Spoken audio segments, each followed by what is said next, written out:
열왕기상 12장 함께 나눌 때 주의 크신 은혜가 있기를 소망합니다. 12장 1절에 르호보암이 세겜으로 갔으니 이는 온 이스라엘이 저로 왕을 삼고자 하여 세겜에 이르렀음이더라 했습니다. 르호보암이, 솔로몬이 죽었습니다. 솔로몬의 아들 르호보암이 왕이 되었습니다. 르호보암을 왕을 삼고자 이스라엘 백성들이 모였다는 거죠.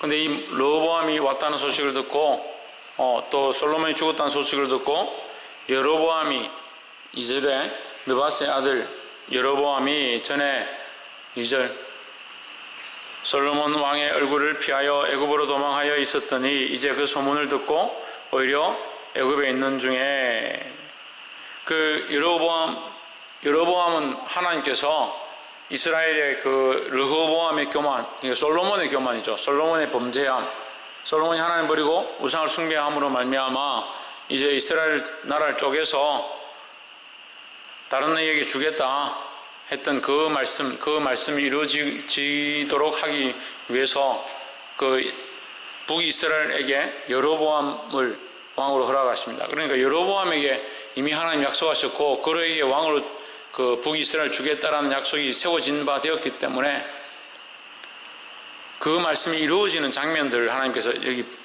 말씀하고 있는 거죠.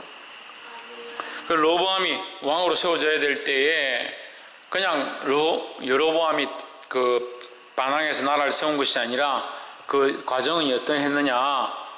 4절에 여로보암과 백성들이 그 르호보암 왕에게 나가서 이렇게 말합니다. 왕의 부친 우리에게 멍에를 무겁게 하였으나 왕은 이제 왕의 부친 우리에게 시킨 고역과 매운 무거운 멍에를 가볍게 하소서. 그래 하시면 우리가 왕을 섬기겠나이다. 이렇게 했습니다. 사실 솔로몬은 그 성전을 짓고 건축하는 일에 바빴기 때문에 백성들에게 사실 노역을 많이 시켰습니다. 성전과 솔로몬 전 두 개만 지은 것이 아니라 각 도읍과 각 성에 필요한 것들을 다 건축하고 새롭게 했기 때문에 백성들이 노역이 심했다는 것은 우리가 말씀을 통해서 알 수 있습니다. 여기 부탁을 하는 거죠. 정중하게 우리가 왕을 따르지 않겠다는 것이 아니라 왕을 따르고자 하는데 우리의 노역을 가볍게 해주시면 따르겠다 했습니다. 그래 르호보암이 돌아가 있어라. 내가 3일 뒤에 오면 다시 얘기하겠다 하고 6절에 르호보암 왕이 그 부친 솔로몬의 생전에 그 앞에 모셨던 노인들과 의논하여, 이 노인이라는 것은 이제 원로들을 말하죠. 그 나라 가운데 있는 정치와 나라에 조언을 하는 원로들을 말합니다. 원로들과 의논하여 이르되 너희는 어떻게 충고하여 이 백성에게 대답하게 하겠느냐. 노인들에게 먼저 원로들에게 물었습니다. 7절에 대답하여 가로되 왕이 만일 오늘날 이 백성의 종이 되어 저희를 섬기고 좋은 말로 대답하여 이르시면 저희가 영영이 왕의 종이 되리이다 했습니다. 왕에게 먼저 뭐가 되라고 하느냐. 섬겨라. 먼저 섬기는 종이 되어라 했습니다. 이것은 하나님의 방법이기도 하고 그리스도의 모습이기도 합니다. 그리스도는 우리에게 오셔서 종이 되셨고 섬기는 모습을 비추어 주셨습니다.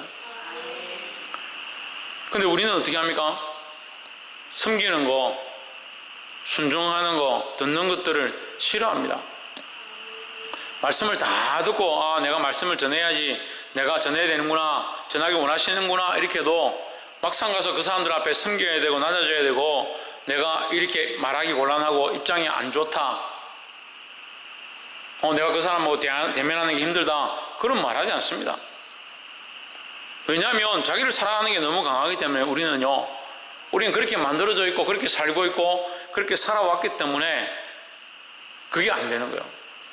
그래 참 답답한 게 뭐냐면요, 대화를 해도 자기들이 얘기하는 것과 제가 대화를 해보면 대화가 안 돼요.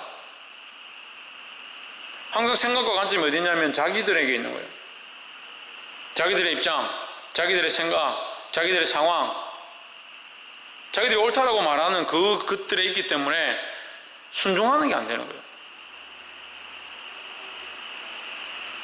제일 속상한 것들 중에 하나가 또 뭐냐면 목회자를 세우고 목사를 세우고 하나님 세우셔서 여기서 말씀을 전하고 가르치게 했으면 순종할 줄 알아야 돼요.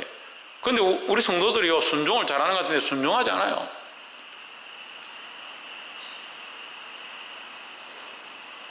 왜 그런 것 같아요? 섬길 줄 몰라서 그래요. 오히려 제가 더 섬기죠, 섬기는 것들은. 근데 섬기는 것들은 자꾸 섬기면 어떻게 생각합니까? 당연히 그렇게 섬긴다 생각하는 거예요. 말씀을 보고 배우는 자는 어떻게 해야 되느냐? 섬기기를 먼저 힘써야 된다는 거예요. 그래서 당신이 섬기면 백성들이 당신을 또한 섬길 것입니다, 이렇게 얘기를 하는 거예요. 10절에 함께 자라난 소년들이 왕께 고하여 이르되 이 백성들이 왕께 고하기를 왕에 붙인 우리의 멍에를 무겁게 하였으나 왕은 우리를 위하여 가볍게 하라 하였은즉 왕은 대답하기를 나의 새끼손가락이 내 붙인 허리보다 굵으니 했습니다. 내가 우리 아버지보다 더 독하다 이 말이야. 더 독하다. 그게 뭘 자랑이라고 그걸 얘기합니까? 내 새끼손가락이 아버지의 허리보다 더 굵다. 내가 우리 아버지보다 훨씬 독하다. 나를 만만하게 생각하지 마라 이 말이야. 11절에 내 부친이 너희로 무거운 멍에를 매게 하였으나 이제 나는 너희의 멍에를 더욱 무겁게 할지라. 내 부친은 채찍으로 너희를 징치하였으나 나는 정갈로 너희를 징치하리라. 백성이 말을 듣는 게 아니죠. 백성들이 순종하겠습니다, 우리 노역을 좀 가볍게 해주십시오 하니까 그 말도 안 듣고 돌아가 있으라 해놓고 노인 원로들이 얘기해 주는데 먼저 섬기십시오. 그런 백성들도 왕을 섬길 것입니다 얘기해 줬는데도 그 말 안 듣고 결국 어떻게 하냐? 내 새끼손가락이 우리 아버지의 허리보다 더 굵다. 우리 아버지는 채찍으로 너희들을 징계하고 채찍질했지만 나는 정갈로 너희를 징계하고 채찍질할 것이다. 무슨 말입니까? 채찍은 한번 찍고 고통을 주는 것으로 끝나지만 정갈은 뭐예요? 죽이는 것 아니에요. 독에 고통을 주겠다. 너희에게 죽음을 주겠다. 순종하지 않으면 그렇게 하겠다는 거죠. 그래서 우리는 뭐가 필요합니까? 분별함이 필요하다는 거예요. 결국 이 르호보암이 자기의 분별치 못함으로 나라가 갈라지는 이 최악의 모습들을 당하게 됩니다. 우리 세상에서는 구별되어야 하고 세상과 하나님 앞에서는 세상의 죄에 대해서는 구별되어야 하고 하나님 앞에서는 분별을 할 수 있는 눈을 가져야 되는 거예요. 무엇이 옳고 무엇이 그른지에 대한 분별력들을 가져야 되는 겁니다. 아멘 하면 뭐합니까? 주일날 실컷 말씀 다 듣고 나서 그렇게 살아야겠구나. 내가 잘못되어진 거 회개하고 다시 배반하지 않고 가서 내가 똑바로 말을 하고 똑바로 복음을 전하고 똑바로 가르쳐야 되겠구나. 그래놓고 문제가 딱 하나 터지면 그 문제와 상황에 올인하는 거예요. 지금까지 들은 말씀과 상황은 다 필요 없고 지금 오직 나에게 닥친 이 문제, 가족과 관계의 문제, 명예의 문제, 상황의 문제, 내 기분의 문제, 내 감정의 문제,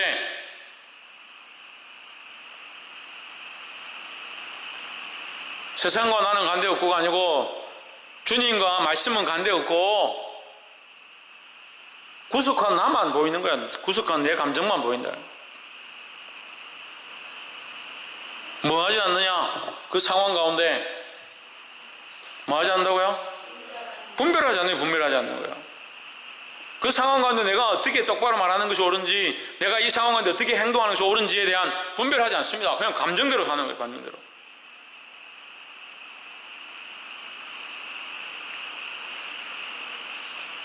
그리스도인들이 세상과 구별되었다 하더라도, 우리가 앞에서 말씀을 나눴던 것처럼 구별되었다 하더라도, 세상과 구별되어서 거룩하게 살고 주님 앞에 있는 것처럼 한다 하더라도 분별하지 못하면 어떻게 살 거냐, 어떻게 싸울 거냐.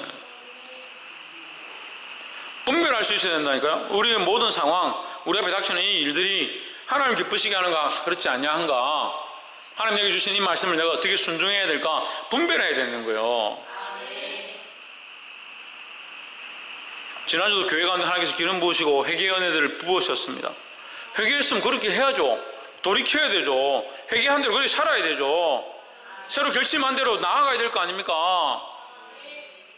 그런데 왜 교회 열매가 없어요? 왜 교회 열매가 없냐고요?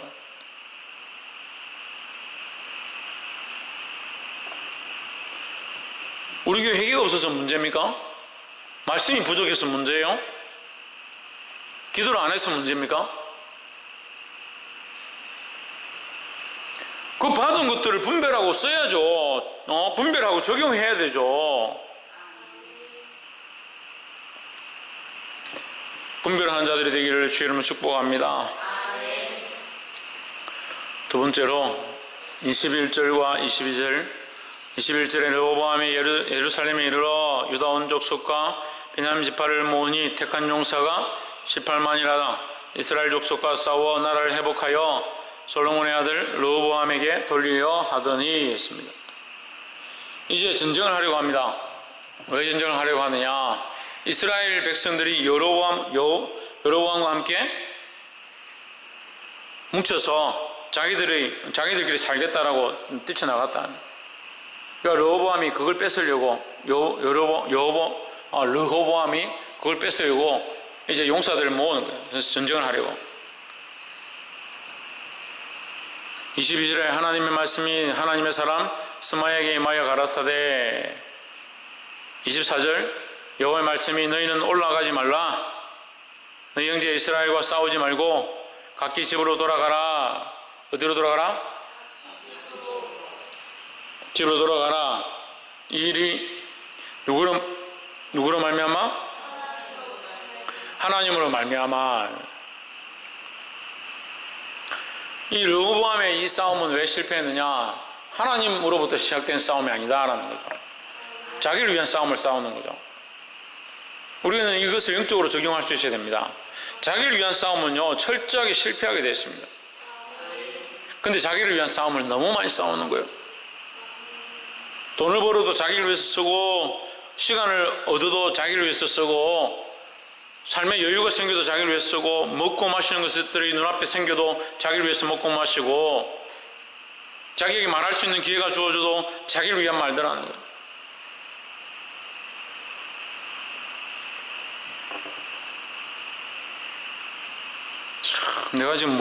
제가 지금 뭘 하고 있는지 모르겠습니다. 아무리 가르쳐도 맨날 다람쥐 쳇바퀴 도는 삶을 살아가고 눈앞에 있는 걸 있는 그대로 다 가르쳐줘도 그렇게 살지 않는 사람들에게 제가 왜 이 말씀을 이만큼 해석해서 가르쳐야 되는지 모르겠습니다.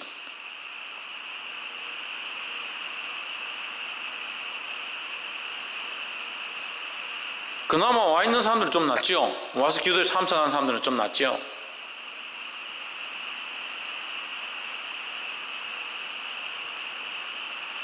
낫기는 뭐가 낫노? 결국 적용 안 하는데.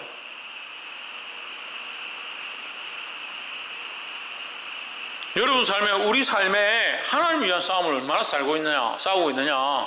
하나님을 위한 싸움을 얼마나 싸우고 있는가. 자기가 자기를 보면 되잖아요. 자기를 위한 싸움을 싸우니까 싸우지 말고 돌아가라는 거예요. 자기를 위한 싸움을 왜 싸워요? 우리가 하나님의 말씀으로 부름을 받아서 하나님을 위한 싸움을 싸워야 되는데, 영적 싸움을 위해서 우리가 부름을 받았습니다. 영적 싸움들 해야 합니다. 그럼 뭘 하고 있습니까? 영적 싸움을 싸우고 있습니까? 영적 싸움을 싸우고 있냐고요? 피 흘리기까지 싸우고 있냐고요?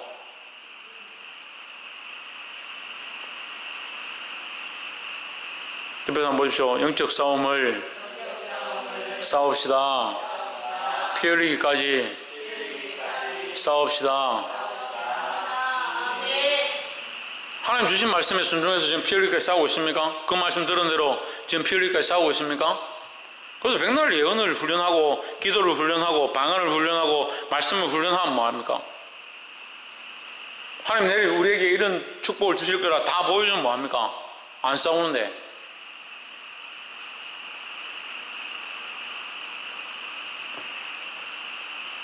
싸우긴 잘 싸우죠. 자기를 위한 싸움. 우리에게 축복이 없다고, 우리에게 하나님 역사가 없다라고 말할 필요가 없어요. 여기 하나님 축복이 강력하게 임해가지고 성령 충만하고 예언만 하고 떠들고 앉아있고 안 보고 있고 보지 못하고 있다 하더라도 뭐합니까, 그래? 그리 해가 뭐하냐고요? 인간적인 싸움만 싸우고 있는데, 우리가 모세 시대에 그 선지자가 된, 모세의 백성들처럼 예언하며 앉아있다 합시다. 사울처럼 선지자 중에 앉아서 예언하고 있다 합시다. 그렇게 하면 뭐하냐고요? 싸움을 싸우지 않는데, 하나님 나라를 위한 싸움을 싸우지 않는데,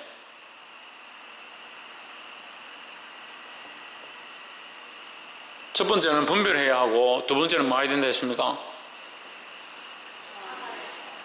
하나님을 위해 싸워야 된다. 하나님 말씀을 위하여, 하나님을 위하여, 하나님을 위하여 싸워야 된다고요. 우리가 하고 있기는 하고 있어요. 뭘 하고 있습니까? 자기를 위한 싸움을 하고 있다고요.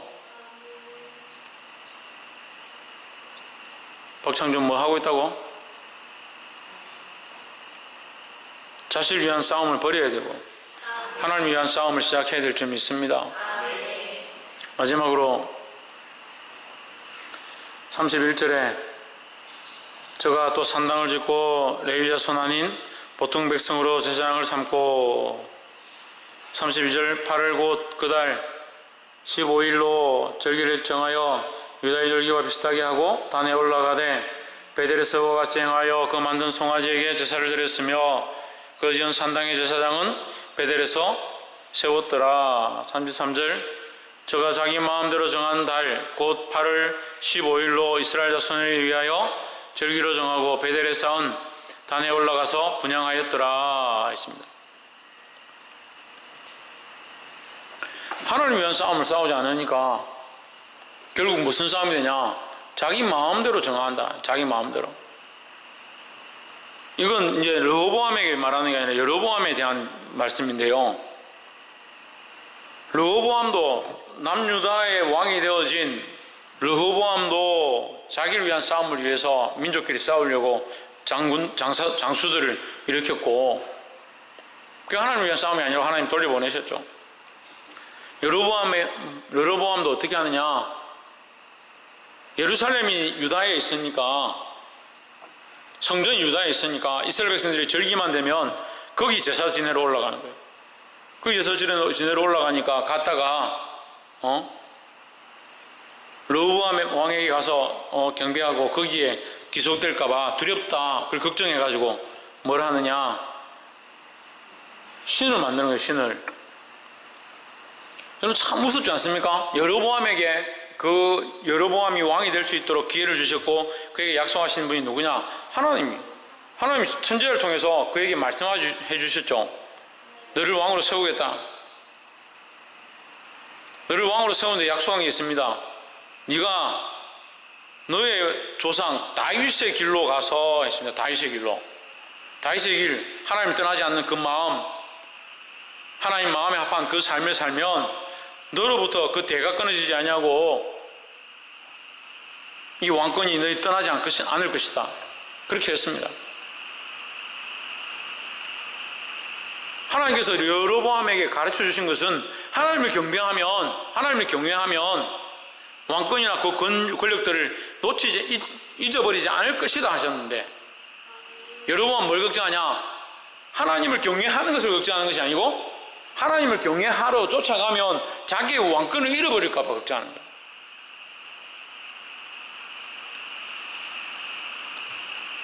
그래서 결국 뭘 하냐? 그 백성들을 우상에 절하도록 만들고 하나님 아닌 다른 신을 만들어서 거기 경배하게 만드는, 하나님을 섬기지 못하도록, 하나님 살아계신 줄 알고 자기를 왕으로 세우신 줄 알면서도 뭐 하느냐? 자기 권력을 위하여, 자기 욕망을 위하여 백성들을 우상 앞에 절하도록, 우상 앞에 결국 굴복하도록 그 만드는 일들을 하고 있다는 거예요.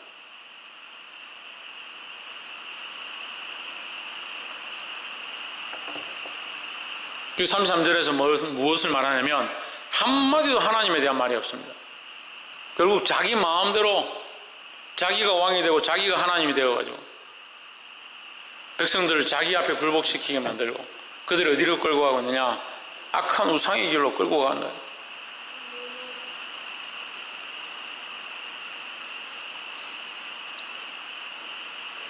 우리는 이 말씀을 통해서 보아야 될 줄 믿습니다. 자기를 위한 신앙이 아니에요. 자기를 위한 삶이 아니라는 거예요. 하나님을 위한 신앙으로 돌아가야 될 줄 믿습니다. 내 마음대로 내가 하기 원하는 것을 하는 것이 아니고 하나님의 영광을 위해서 다른 영혼들을 하나님 앞으로 이끌어드리는 자들이 되어야 합니다. 한 사람의 왕이 잘못 세워지면 수많은 백성들이 죄의 길로, 우상 앞에 절하는 길로 그렇게 돌아가게 돼 있어요. 우리가 살고 있는 자리에 왕권을 주시고 나에게 맡겨진 영혼들, 영적 권력들을 사용할 수 있도록 허락하셨습니다. 시간과 공간과 상황들, 여건들, 우리에게 주어진 사람들, 그 사람들을 우리가 뭘 해야 되냐? 그들로 하나님을 예배할 수 있도록, 하나님 만날 수 있도록 하는 일들을 우리가 할 수 있는 거예요. 그런데 여러분은 뭐합니까? 그 사람들을 우상 앞에 가서 절하도록 만드는 일을 하는 거예요. 우리는 오늘 이 일을 위하여 싸워야 되는 겁니다. 자기를 위한, 자기 정권을 가지기 위한, 자기 권력을 위한, 자기 입장을 위한, 자기 기분과 감정을 위한 이것들을 만드는 것이 아니라 하나님의 영광을 위한 길을 만들고, 누구를 위해 싸우냐? 하나님을 위해서 싸울 수 있어야 되는 겁니다. 복이 되기를 주의 이름으로 축복합니다. 사랑하는 성도 여러분, 이 말씀을 들은 대로 이 악한 세대 가운데서 분별하는 눈들을 가지고 자기를 위한 싸움을 버리고 하나님을 위한 싸움을 살아가며 우리에게 주어진 모든 상황들 가운데 수많은 영혼들을 하나님께로 이끌 수 있는, 누구에게로? 하나님께로 이끌 수 있는 저와 여러분 되기를 주의 이름으로 축복합니다.